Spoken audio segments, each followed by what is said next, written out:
e que temos o prazer de aqui estar. Kalah 1-0 dari Indonesia, pelatih Mozambik ragukan satu pemain timnas yang main.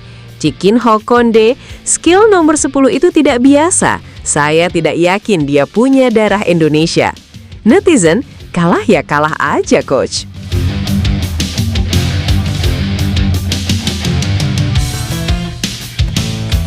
Kalau beberapa hari lalu banyak supporter Indonesia tersenyum lebar setelah melihat Garuda mengalahkan Oman dengan permainan yang cukup meyakinkan, maka pertandingan melawan Mozambik kali ini memberikan pengalaman yang jauh berbeda.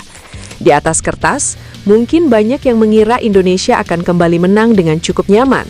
Apalagi lawan yang dihadapi bukanlah tim yang terlalu sering menjadi sorotan media internasional. Namun, setelah pertandingan dimulai, semua orang langsung sadar bahwa Mozambik datang bukan untuk menjadi pelengkap jadwal FIFA Matchday. Mereka datang untuk bertarung.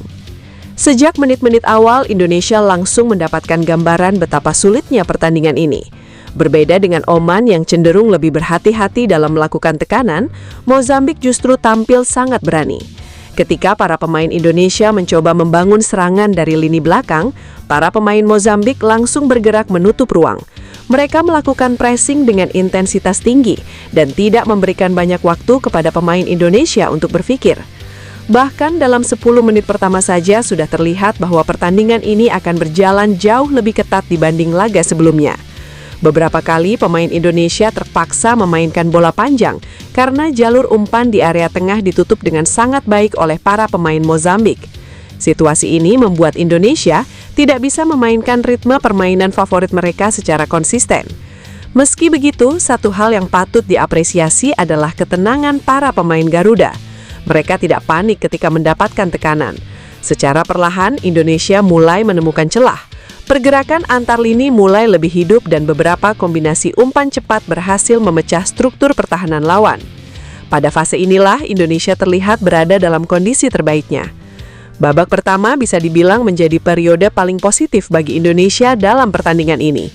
Penguasaan bola memang tidak terlalu dominan, tetapi Indonesia terlihat lebih efektif dalam menciptakan peluang. Ragnar Oratmangun berkali-kali mencoba menusuk dari sisi lapangan, sementara Ole Romeni aktif bergerak mencari ruang kosong di antara para pemain belakang Mozambik.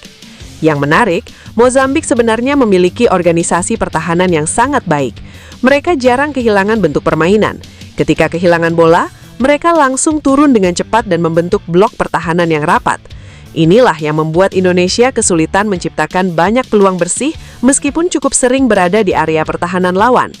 Namun sepak bola terkadang ditentukan oleh satu momen kecil, dan momen itu datang ketika Indonesia berhasil memanfaatkan celah yang sangat sempit. Sebuah serangan yang dibangun dengan sabar berhasil membuka ruang di pertahanan Mozambik. Ragnar Oratmangun yang mendapatkan posisi ideal, kemudian melepaskan umpan matang ke area berbahaya. Ole Romeni yang membaca situasi dengan sangat baik, langsung bergerak menyambut bola tersebut dan mengubahnya menjadi gol. Gol itu langsung membuat stadion bergemuruh. Para pemain Indonesia berlari merayakan keunggulan, sementara para pemain Mozambik hanya bisa saling menatap. Mereka tahu sebenarnya pertandingan berjalan cukup seimbang, tetapi satu momen kehilangan fokus langsung dibayar mahal. Setelah unggul, Indonesia masih mencoba mempertahankan momentum. Beberapa peluang tambahan sempat tercipta. Namun Mozambik menunjukkan kenapa mereka layak mendapatkan respek. Mereka tidak kehilangan percaya diri. Mereka tetap bermain dengan pola yang sama dan terus berusaha mencari cara untuk membongkar pertahanan Indonesia.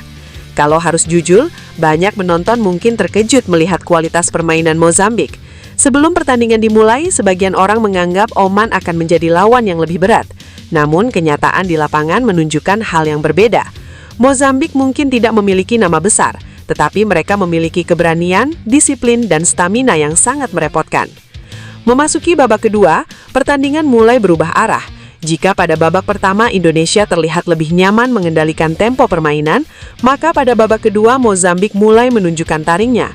Mereka meningkatkan intensitas serangan dan mulai lebih berani menguasai bola. Tekanan demi tekanan mulai datang ke area pertahanan Indonesia. Para pemain Mozambik terlihat semakin percaya diri. Mereka menyadari bahwa selisih hanya 1 gol dan pertandingan masih sangat mungkin dibalikan. Karena itu mereka terus menekan tanpa henti. Di sisi lain, Indonesia perlahan mulai kehilangan energi. Ini sebenarnya hal yang wajar, mengingat pressing yang dilakukan sejak awal pertandingan cukup menguras tenaga. Beberapa pemain mulai terlihat tidak seagresif pada babak pertama. Tempo permainan juga sedikit menurun. Memasuki menit ke-70, situasi ini semakin terlihat jelas. Mozambik justru menjadi tim yang lebih sering mengancam. Mereka meningkatkan intensitas serangan dan mulai lebih berani menguasai bola. Beberapa kali bola masuk ke area berbahaya yang membuat para supporter Indonesia menahan nafas. Pada fase ini, peran lini belakang Indonesia benar-benar diuji. Setiap duel menjadi sangat penting. Setiap sapuan menjadi sangat berharga. Para pemain bertahan harus tetap fokus karena satu kesalahan kecil saja bisa membuat keunggulan yang sudah diperjuangkan sejak babak pertama menghilang begitu saja. Yang menarik adalah bagaimana Indonesia menunjukkan kedewasaan bermain. Dulu mungkin timnas sering kehilangan konsentrasi ketika berada di bawah tekanan seperti ini. Namun malam ini, para pemain tetap berusaha tenang. Mereka tidak panik meskipun Mozambik terus menyerang. Kiper Indonesia juga layak mendapatkan apresiasi karena mampu menjaga ketenangan di bawah tekanan. Komunikasi dengan para pemain belakang berjalan baik sehingga beberapa peluang berbahaya Mozambik berhasil dipatahkan sebelum berubah menjadi gol. Menjelang akhir pertandingan, Mozambik semakin agresif. Mereka bahkan berani mengirim lebih banyak pemain ke depan. Ini membuat pertandingan menjadi sangat terbuka. Indonesia memiliki kesempatan untuk melakukan serangan balik, sementara Mozambik terus mencari gol penyama kedudukan. Momen-momen seperti inilah yang sering menentukan karakter sebuah tim. Ketika permainan sedang tidak dalam kondisi terbaik, apakah tim tersebut mampu bertahan atau tidak? Dan Indonesia berhasil menunjukkan bahwa mereka mampu melewati ujian tersebut. Peluit panjang akhirnya dibunyikan. Indonesia menang 1-0. Bukan kemenangan yang mudah, bukan kemenangan yang diperoleh dengan dominasi penuh. Justru sebaliknya, ini adalah kemenangan yang harus diraih dengan kerja keras selama 90 menit. Banyak pengamat kemudian menilai bahwa Mozambik adalah lawan yang lebih berbahaya dibanding Oman, bukan karena mereka memiliki pemain yang lebih terkenal, tetapi karena cara bermain mereka sangat merepotkan. Pressing mereka agresif, pertahanan mereka rapat, dan mereka berani mengambil risiko ketika tertinggal. Namun, seperti biasa, setelah pertandingan selesai, perhatian publik tidak hanya tertuju pada hasil akhir. Nama Ole Romeni langsung menjadi bahan pembicaraan para supporter maupun media. Alasannya tentu karena performanya yang cukup menonjol sepanjang pertandingan. Meskipun tidak selalu memegang bola, pergerakannya sangat efektif. Ia tahu kapan harus turun membantu permainan dan tahu kapan harus masuk ke ruang kosong untuk mencari peluang. Di tengah ramainya pembahasan tersebut, muncul pula komentar yang dikaitkan dengan pelatih Mozambik, Chikin Hokonde. Dalam kutipan yang beredar luas di media sosial, ia disebut terkejut dengan kualitas permainan pemain nomor 10 Indonesia tersebut. Bahkan muncul kalimat yang menyebut dirinya tidak yakin Ole punya darah Indonesia karena kualitas yang ditunjukkan dianggap sangat tidak biasa. Entah serius atau hanya candaan yang kemudian dibesar-besarkan netizen, komentar tersebut langsung menjadi viral. Netizen Indonesia tentu langsung bereaksi. Seperti biasa, media sosial dipenuhi berbagai komentar lucu. Salah satu yang paling banyak mendapatkan perhatian berbunyi, "Kalah ya kalah aja, coach." Ada juga yang bercanda bahwa kalau pemain Indonesia bermain biasa saja sering diremehkan, tetapi ketika bermain bagus malah dianggap terlalu hebat untuk menjadi orang Indonesia. Komentar-komentar seperti ini langsung menyebar dengan cepat di berbagai platform. Sebagian netizen lain justru menganggap pernyataan tersebut sebagai bentuk pujian, karena jika seorang pelatih lawan sampai memberikan perhatian khusus kepada satu pemain, berarti pemain tersebut memang berhasil memberikan dampak besar di lapangan. Dan memang, kalau melihat pertandingan secara keseluruhan, sulit membantah bahwa Ole menjadi salah satu pembeda utama di malam ini. Dalam laga yang berjalan ketat seperti ini, tidak banyak peluang bersih yang tercipta.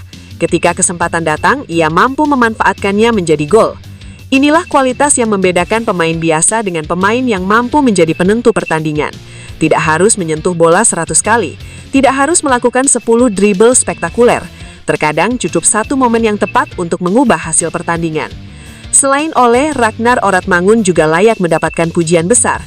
Asis yang ia berikan menunjukkan kualitas visi bermain yang luar biasa. Tidak semua pemain mampu melihat celah sekecil itu dalam pertandingan yang berjalan cepat dan penuh tekanan. Kerjasama antara Ragnar dan Ole juga menjadi kabar baik bagi masa depan timnas Indonesia. Semakin sering mereka bermain bersama, chemistry mereka berpotensi menjadi senjata yang sangat berbahaya bagi lawan-lawan Indonesia ke depannya. Kemenangan ini mungkin hanya berakhir dengan skor 1-0, Tidak ada pesta gol, tidak ada kemenangan telak. Namun justru pertandingan seperti inilah yang sering memberikan pelajaran paling berharga. Indonesia belajar bagaimana menghadapi tim yang melakukan pressing agresif. Indonesia belajar bagaimana bertahan ketika stamina mulai menurun. Dan Indonesia belajar bagaimana mempertahankan keunggulan saat lawan terus menekan hingga menit terakhir. Pada akhirnya yang akan tercatat dalam sejarah hanyalah satu hal. Indonesia menang 1-0 atas Mozambik melalui gol oleh Romeni hasil asis Ragnar Orakmangun. Tetapi bagi mereka yang menyaksikan pertandingan secara penuh, laga ini memberikan cerita yang jauh lebih besar dari sekedar skor. Ini adalah cerita tentang perjuangan, ketahanan mental, dan kemampuan sebuah tim untuk tetap berdiri tegak ketika sedang berada di bawah tekanan. Dan malam ini, Garuda berhasil membuktikan bahwa mereka mampu melakukan itu. Wah, gimana pendapat kalian dengan performa timnas tadi, guys? Jangan lupa tinggalin komentar kalian di bawah ya.